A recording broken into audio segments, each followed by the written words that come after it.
কিয়ামতের দিন একটা বেপরদা মহিলা দাউস হয়ে যাবে।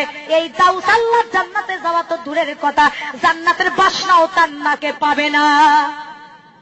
টাকা পয়সা আলা হয়ে তোমার কোনো দাম নাই। আমার মা বোনেরা, পায়জামা গুলো দেখেন, স্কিন পায়জামা পরে যা দেখতে তল্লাবাসের মতো পাদা শিকল লাগে, মাথার চুল কাটে বানরের লেজের মতো করে দেয়। ধরে বলেন ঠিক না ঠিক? বোরকার যে পর্দার জন্য গো, সেই বোরকা গাওয়ার দিয়ে রন্না খান গলায় পেঁচে দেয়, বুকের ওপর দেয় না, মাথায় কাপড় দেয় না। আমি আমার ভাষায় নাম রাখছি, এরা হলো তনসেল বারা মুসলমান। এদের স্থানটা হবে তাসলিমা নাসরিনের সাথে জাহান্নামে। জোরে জোরে বলেন ঠিক না বেঠি? আমার বাজান, হক কথা বলতেছি। আমি বক্তাকে আর দাওয়াত করবেন না, তাতে যায় আসে না, কিন্তু আজকে তো আপনাদেরকে বলার সুযোগ পাইছি। জোরে বলেন ঠিক না ঠিক? বাজান রে, পর্দা করা ফরজ। কেউ জানবে হায়া বেপর্দা করে চলবা না। মোটর সাইকেলের পিছনে শ্যাম্পু করে যায়, দেখ না পুরুষেরা কয় খায় না খায় মাল এক খান গেল। জোরে কোন ঠিক না ঠিক? হায় হায়, মহিলাদের চেহারা দেখে কয় মাল এক খান গেল। নাউজুবিল্লাহ নাউজুবিল্লাহ। আমার মা বোনেরা রে, আমার দরদিরা রে, তোমাদের কুদরাতে পায়ে হাত দেবো। তোমাদের সন্তানের মতো, ছোট বোনের মতো তোমাদের কুদরাতে পায়ে হাত দিয়ে বলবো, মাগন মরে একদিন তোমরা যাবা, কবরের মেহমান একদিন হবা। তোমরা জান কেউ নামাজ ছেড়ে দিও না, আর ফরজ পর্দা জান তোমরা কেউ ছেড়ে দিও না।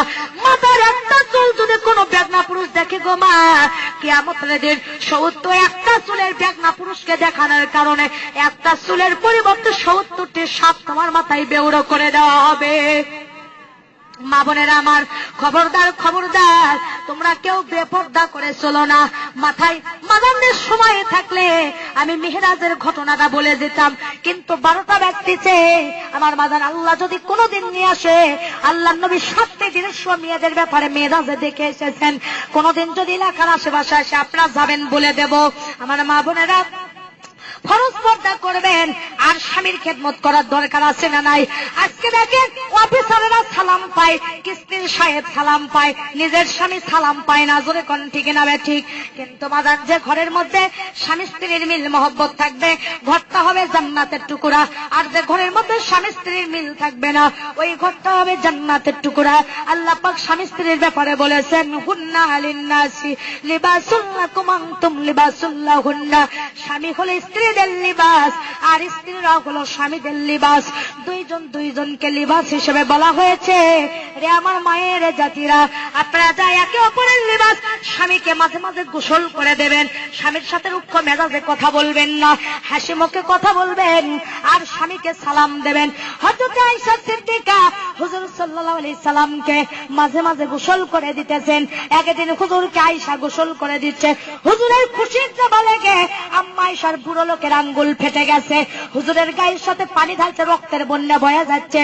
আর নবীজি আমার ধাপে দাঁড়াছে, দাঁড়িয়ে বলে, ও আয়েশা, তোমার পানি যে ঢালি তো রক্ত কিসের বন্যা বয়ে যায়?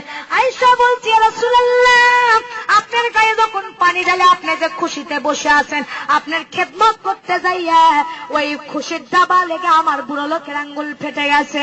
নবী বলে, আয়েশা, তুমি একবার আহাউ হু করনি কেন? তোমার কি কষ্ট হয়নি? আয়েশা বলছে, ইয়া রাসূলুল্লাহ, আপনি তো আমার একদিকে স্বামী, একদিকে আল্লাহর নবী, আপনার খেদমত করবে যাইয়া আমার কলিজাও যদি ফেটে যেত, আল্লাহ রাসূলকে খুশির থেকে উঠে দাঁড়ানোর কথা বলতাম না। মা বোনেরা, আল্লাহর নবীর 11 জন স্ত্রী ছিল। এক এক স্ত্রীর এক একটা গুণ আছে। একদিন আল্লাহর নবী খাদিজাকে যখন বিয়ে করে, খাদিজাতুল কুবরা, হুজুর সাল্লাল্লাহু আলাইহি ওয়াসাল্লাম যখন হিজরতে যাচ্ছেন, স্বামীকে তিনি এত ভালোবেসেছেন, দরজার সাথে পিঠ বাজায় ঘুমাইছে। মা বোন রে, অনেক বর্গ কিলো রাস্তা খানে কাবাই পিঠে করে লিয়া হুজুরের জন্য খাবার লিয়ে গেছে।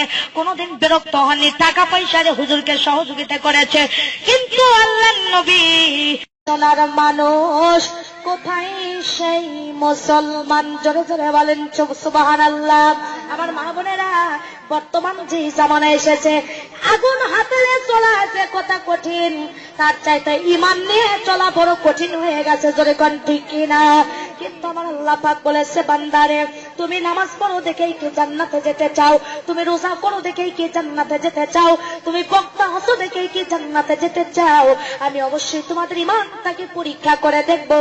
ওয়ালা নাবুলু ونبلونكم بشيء من الخوف والجوع ونقص من الأموال والأنفس والثمرات وبشر الصابرين سبحان الله আল্লাহ রাব্বুল আলামিন সুবহানাহু ওয়া তাআলা তিনি বলেছেন বান্দিরা রে আমি তোমাদেরকে এই পৃথিবীর বুকে যারা সুদ খাবে ঘুষ খাবে জিনা করবে ব্যভিচার করবে অন্যায় অত্যাচার করবে তাদেরকে কোনো বিপদ দেব না মুসিবত দেব না কিন্তু যারা আমি আল্লাহর রাস্তায় চলবে যত বিপদ দেওয়া দরকার আমি তাদেরকেই দেব এই কারণেই দেব শুধু তাদেরকে পরীক্ষা করার জন্য আমার মাদান ইব্রাহিম আলাইহিস সালামকে আমার আল্লাহ 4টি পরীক্ষা দিয়েছিল জোরে বলেন কয়টা হযরত সাদের পিতা সাইয়েদনা ইব্রাহিম আলাইহিস সালাতু সালাম ইসলামের দাওয়াত করে নমরুদের প্রাণে সহ্য হয় না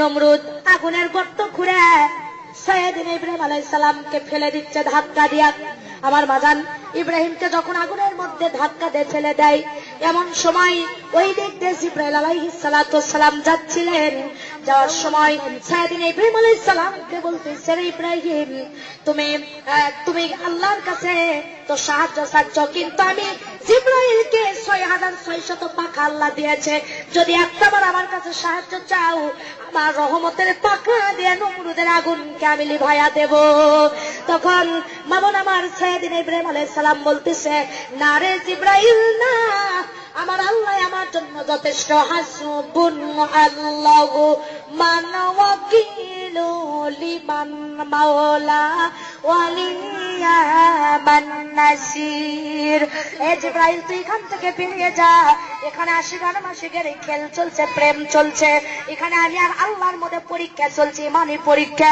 অতএব তোর সাহায্যের দরকার নাই তুই জানি আল্লাহর কাছে সাহায্য চাবো আল্লাহ আমার জন্য যথেষ্ট বলেন সুবহানাল্লাহ আগুনের মধ্যে ফেলে দিতে জানতেছ না আমার ইব্রাহিম আলাইহিস সালাম সেখানে আগুনের মধ্যে যা ঘুরেছে আর মজান আবার আল্লাহর উপর ভরসা করে গান গাচ্ছে আল্লাহ আমার রব এই রবি আমার সব আল্লাহ আমার রব এই রবি আমার সব তুমি তুমি তোর মনে তারি অনুভব তুমি তুমি তোর মনে তারি অনুভব তোমারই না কাছে মাবুদ আর না কিছু চাই তোমার মতো পেলে আমি তোমার মতো পেলে আমি আধারে দাঁড়াই পক পকালের কণ্ঠে শুনি তাসবিহ করো রব পক পকালের কণ্ঠে শুনি তাসবিহ করো রব